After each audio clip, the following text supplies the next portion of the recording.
Everyone, स्वागत है आप सभी का। आज हम कोशिका में उत्पन्न विभिन्न प्रकार के दाबों के बारे में पढ़ेंगे।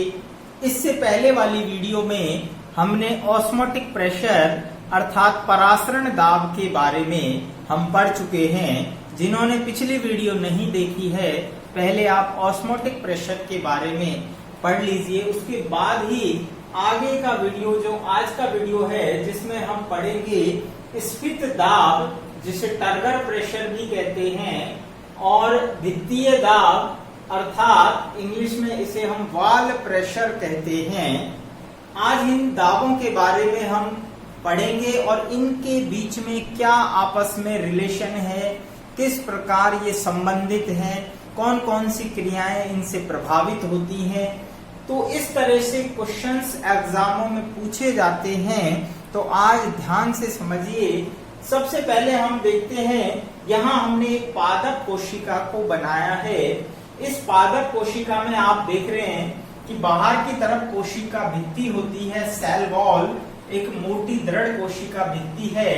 अंदर की ओर प्लाज्मा मेम्ब्रेन यानी कोशिका झिल्ली होती है, जिसे हमने नीले मार्कर से दिखाया है। इसके बाद आप देख रहे हैं कि कोशिका में बीच में बड़ी रिक्तिका है और इस रिक्तिका के अंदर कोशिका रस भरा होता है। जब एक पादप कोशिका को शुद्ध जल में डाला जाता है, हम ये जानते हैं कि पादप कोशिका का जो कोशिका रस होता है, उसका ऑस्मोटिक प्रेशर अर्थात परासरण दाब शुद्ध जल की तुलना में ज्यादा होता है। ये बात कंफर्म होनी चाहिए। एक पादप कोशिका या कोई भी कोशिका, उसका ऑस्मोटिक प्रेशर ज्यादा होता है शुद्ध जल की तुलना में, क्योंकि उसके अंदर विलेय ज्यादा घुला होता है, क्योंकि जल के अंदर केवल विलायक होता है। तो शुद्ध जल के अंदर जब भी किसी कोशिका को डाला जाता है, ध्यान रखना, शुद्ध जल में जब भी किसी कोशिका को डाला जाता है तो ऑस्मोटिक प्रेशर ज्यादा होने के कारण, कोशिका में ऑस्मोटिक प्रेशर के कारण पानी बाहर से अंदर की ओर आता है। पानी बाहर से अंदर की ओर आता है, जिससे कोशिका फूल जाती है। धीरे धीरे कोशिका फूलने लगती है। तो जैसे जैसे पानी अंदर आता है तो कोशिका फूल जाती है, और इसी के कारण इसमें एक विशेष प्रकार का दाब उत्पन्न होता है, जिसे स्फीत दाब कहते हैं। Turgor pressure. टर्गर प्रेशर क्या होगा, इसको बाहर की ओर आप देख रहे हैं, ये जो कोशिका झिल्ली है, प्लाज्मा मेम्ब्रेन, इसको बाहर की ओर जब कोशिका फूलती है तो उसके बाहर की ओर दबाव लगेगा। ये टर्गर प्रेशर कोशिका भित्ति और झिल्ली को बाहर की ओर धकेलता है। इसी को हम टर्गर प्रेशर या स्फीत दाब कहते हैं। ध्यान रखना, कोशिकाओं में दो स्थिति पाई जाती है। एक होती है स्फीत अवस्था, जो कि फूली हुई अवस्था होती है। कोशिका में स्फीत अवस्था फूली हुई अवस्था होती है। जब कोशिका पानी अपने अंदर भर लेती है तो वो स्फीत अवस्था कहलाती है। एक अवस्था होती है जो सिकुड़ी हुई या पिचकी हुई अवस्था होती है, संकुचित अवस्था होती है, जिसे शलथ अवस्था कहते हैं। शलथ अवस्था में कोशिका के अंदर स्फीत दाब 0 होता है। तो यहाँ जब कोशिका स्फीत अवस्था में आ गई, चूंकि पानी अंदर गया है तो कोशिका फूल गई, तो स्फीत दाब यानी टर्गर प्रेशर उत्पन्न हुआ। ये टर्गर प्रेशर बाहर की ओर कोशिका झिल्ली और भित्ति को बाहर धकेलता है। लेकिन ध्यान रखना, पादप कोशिका में चूंकि बाहर की ओर एक सेल वॉल होती है, दृढ़ सेल वॉल होती है, ये सेल वॉल इस टर्गर प्रेशर को बाहर से धक्का देती है, यानी इसको रोके रखती है। तो आप देख रहे हैं कि ये सेल वॉल जो है, वॉल प्रेशर क्रिएट करती है जिसे भित्ति दाब कहते हैं, और ये भित्ति दाब इस टर्गर प्रेशर को बैलेंस करता है, यानी इसके विपरीत काम करता है। इसी कारण कोशिका को फटने से बचाता है। तो सेल वॉल के अंदर जो वॉल प्रेशर डेवलप हुआ है वो स्फीत दाब के विपरीत काम करता है और बराबर होता है, इसीलिए कोशिका जो है फटती नहीं है, फटने से इसको बचाता है वॉल प्रेशर। तो दोनों प्रेशर के बारे में यहाँ हम पढ़ेंगे। तो ध्यान रखें, स्फीत दाब टर्गर प्रेशर होता है जबकि भित्ति दाब वॉल प्रेशर होता है। तो ध्यान रखें, स्फीत दाब की डेफिनेशन क्या होगी, जिसे हम टर्गर प्रेशर कहते हैं। जब सजीव कोशिका को जल में रखते हैं, जैसा अभी बताया, शुद्ध जल में जब हम कोशिका को रखते हैं तो क्या होगा, अंतःपरासरण होगा। अंतःपरासरण के कारण कोशिका फूल जाती है और कोशिका की इस स्थिति को इसे कोशिका की स्फीत अवस्था, कौन सी अवस्था कहते हैं, स्फीत अवस्था कहते हैं। और इस स्फीत अवस्था के अंदर, इस अवस्था में कोशिका द्रव्य द्वारा कोशिका भित्ति पर भीतर से बाहर की ओर, ये देखिए भीतर से बाहर की ओर लगने वाला दाब स्फीत दाब या टर्गर प्रेशर कहलाता है। इसे स्फीत दाब या टर्गर प्रेशर कहते हैं। बात करते हैं भित्ति दाब की। वॉल प्रेशर, भित्ति दाब जो कोशिका भित्ति के कारण उत्पन्न होता है, जब स्फीत अवस्था आ जाती है, यानी स्फीत अवस्था में कोशिका भित्ति द्वारा कोशिका द्रव्य या कोशिका झिल्ली पर, ध्यान रखना, कोशिका द्रव्य और कोशिका द्रव्य या कोशिका झिल्ली पर बाहर से भीतर की ओर, ये देखिए बाहर से भीतर की ओर प्रयुक्त दाब स्फीत दाब का विरोध करता है, यानी ये स्फीत दाब का विरोध भी करता है और साथ ही साथ में इसके विपरीत दिशा में होता है।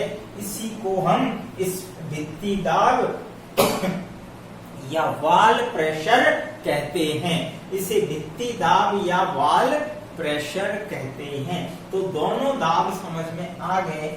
आगे कुछ फैक्ट की बात करते हैं। भित्ति दाब स्फीत दाब के विपरीत दिशा में लगता है, ये बात अभी आपको बताया। वॉल प्रेशर यानी भित्ति दाब कोशिका को शुद्ध जल में फटने से बचाती है। अभी आपको बताया कि जो भित्ति दाब है वो शुद्ध जल में जब रखेंगे कोशिका, पादप कोशिका को, तो उसे फटने से बचाता है। अतः टीपी बराबर WP, टीपी बराबर किसके होता है, WP के, और ये विपरीत दिशा में है। तो यहाँ से एक रिलेशन हमें समझ में आ गया। इसके बाद नोट डाल के हमने लिखा है जंतु कोशिका में, यदि अगर जंतु कोशिका हो तो जंतु कोशिका में ध्यान रखना कोशिका भित्ति नहीं होती।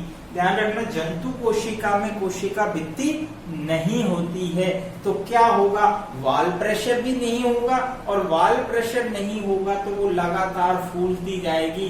टर्गर प्रेशर उसको बाहर की ओर धकेलता रहेगा झिल्ली को, और एक समय आएगा कि वो बस्ट हो जाएगी, फट जाएगी। यही कारण है कि एग्जामों में कई बार क्वेश्चन पूछा है। क्वेश्चन क्या पूछा है, यहाँ हमने एग्जाम्पल दिया है। यदि एक जंतु कोशिका को शुद्ध जल में रखते हैं तो जंतु कोशिका में सेल वॉल का अभाव होता है, अतः जंतु कोशिका को शुद्ध जल में रखते हैं तो वह फूलकर फट जाती है। इसका बेस्ट एग्जाम्पल है आरबीसी जो लाल रक्त कणिकाएं होती है, उन्हें शुद्ध जल में रखते हैं तो वो फूलकर कुछ समय बाद बस्ट हो जाती हैं, फट जाती हैं। ये क्वेश्चन आया हुआ है बेटा, क्वेश्चन पूछा गया है कि लाल रक्त कणिका को शुद्ध जल में या अशुद्ध जल में रखते हैं तो क्या होगा, तो वो फट जाती है। क्लियर? आगे चलते हैं। दूसरा फैक्ट क्या कहता है, पूर्ण स्फीत कोशिका कोशिका को पूर्ण स्फीत कोशिका में टीपी यानी टर्गर प्रेशर बराबर होता है वाल प्रेशर के। तो ये पूर्ण स्फीत जब हो जाती है तो टर्गर प्रेशर भी अधिकतम होगा और वाल प्रेशर इसके विपरीत यानी बराबर और अधिकतम होगा। तो ये चीज ध्यान होनी चाहिए। तथा यह ओपी के बराबर होता है, यानी ऑस्मोटिक प्रेशर जितना ज्यादा होगा कोशिका के अंदर पानी उतना ही अंदर आएगा और टीपी उतना ही क्रिएट होगा। तो पादप कोशिका में टीपी का मान, ये क्वेश्चन पूछा गया है कि पादप कोशिका में टर्गर प्रेशर का मान कितना होता है। तो टर्गर प्रेशर यानी टीपी का मान 0 से लेकर ओपी के मध्य होता है। यानी 0 कब होगा टीपी का मान? टीपी का मान 0 होगा शलथ कोशिका में, यानी कोशिका जब पिचकी हुई अवस्था में होती है। यानी कोशिका अगर इस प्रकार की अवस्था में है तो इसका मतलब है ये शलथ अवस्था है। कौन सी अवस्था है? शलथ। इस अवस्था में ऑस्मोटिक प्रेशर अधिकतम होता है लेकिन टर्गर प्रेशर 0 होता है। लेकिन जैसे जैसे ऑस्मोटिक प्रेशर के कारण पानी अंदर आएगा तो टीपी का मान बढ़ेगा और ये कहां तक होगा? ऑस्मोटिक प्रेशर तक होगा। इसी तरह से नेक्स्ट फैक्ट क्या कहता है? एक जीव द्रव कुंचित कोशिका में, जीव द्रव कुंचित यानी प्लाज्मोलाइट सेल, आगे हम पढ़ेंगे जीव द्रव कुंचन क्या होता है। जब कोशिका को अति पराश्रयी विलयन में डालते हैं तो उसका पानी बाहर निकलता है जिससे उसका जीव द्रव सिंक हो जाता है, सिकुड़ जाता है। उसको हम जीव द्रव कुंचित कोशिका या प्लाज्मोलाइट सेल कहते हैं। तो जीव द्रव कुंचित कोशिका में टीपी का मान ऋणात्मक होता है। ये इंपॉर्टेंट पॉइंट है। टीपी का मान ऋणात्मक कब होगा? जीव द्रव कुंचित कोशिका के अंदर। इसके बाद टीपी को साई पी से रिप्रेजेंट करते हैं। ध्यान रखना, साई पी से रिप्रेजेंट करते हैं, जिसे दाब विभव या जिसे हम प्रेशर पोटेंशियल भी कहते हैं। टीपी को साई पी या दाब विभव भी कहते हैं और दाब विभव का मान पॉजिटिव होता है। ध्यान रखना, धनात्मक होता है। इसे धनात्मक चिन्ह से रिप्रेजेंट करेंगे, जबकि टीपी का मान जो प्लाज्मोलाइट सेल है उसमें ऋणात्मक होता है।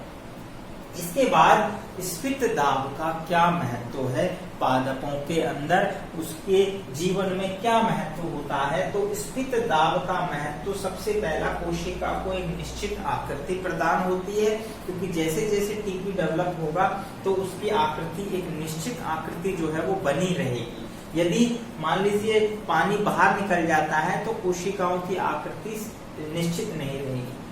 कोमल अंगों में वृद्धि, जो कोमल अंग होते हैं, तरुण अंग होते हैं, उनमें वृद्धि के लिए भी जिम्मेवार होता है। सबसे इंपॉर्टेंट महत्व की बात करें तो माइटोकॉन्ड्रिया, लवक या अन्य सूक्ष्म कार्य जो होते हैं सेल के अंदर, उनकी प्रारूपिक त्रिकोणीय संरचना, उनकी जो टिपिकल 3 डायमेंशन जो स्ट्रक्चर होती है उसको बनाए रखती है। स्फीत दाब उसे बनाए रखता है जो उनकी फिजियोलॉजिकल कार्यकी के लिए आवश्यक होता है। रंध्रों की गतियां, बंद होना खुलना, ये डिपेंड करेगा स्फीत अवस्था पर।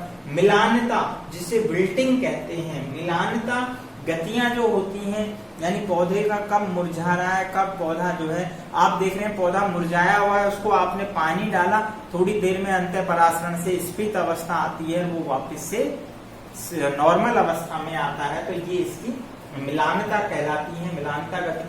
कंपानुकुंचन गति, ध्यान रखना, माइमोसा पुडिका यानी जो छुई मुई का पौधा होता है उसमें कंपानुकुंचन गति का कारण भी स्फीत दाब ही होता है। जैसे ही हम उसको टच करते हैं तो उसकी सेल से जो पानी है वो बाहर निकल जाता है और वो शलथ अवस्था में आ जाती है, लेकिन कुछ समय बाद पुनः पानी अंदर आता है, स्फीत दाब बढ़ता है और वो नॉर्मल अवस्था में आ जाती हैं। तो ये कंपानुकुंचन गति के लिए जिम्मेवार होता है। इसके अलावा कोशिका के दीर्घीकरण एवं वृद्धि में भी स्फीत दाब सहायक होता है। तो आज का वीडियो हमारा स्फीत दाब, भित्ति दाब और साथ ही साथ में हमने ऑस्मोटिक प्रेशर को पिछली वीडियो में बताया था। तो ये विभिन्न प्रकार के जो दाब हैं, जो प्रेशर है, वो कोशिका में कहाँ कहाँ डेवलप होते हैं, उनका क्या महत्व है, क्या रिलेशन है, कौन कौन से क्वेश्चंस इससे संबंधित बनते हैं, ये हमने आज की वीडियो में पढ़ा। वीडियो को पूरा देखिए, अंत तक देखिए और मेरे वीडियोस को शेयर कीजिए उन लोगों को जिन्हें जो है बायोलॉजी से संबंधित कोई प्रॉब्लम है, जो नहीं पढ़ पा रहे हैं। आप लगातार हमारी वीडियो देखते रहिए, लाइक कीजिए, शेयर कीजिए। मिलते हैं नेक्स्ट वीडियो में, तब तक के लिए धन्यवाद।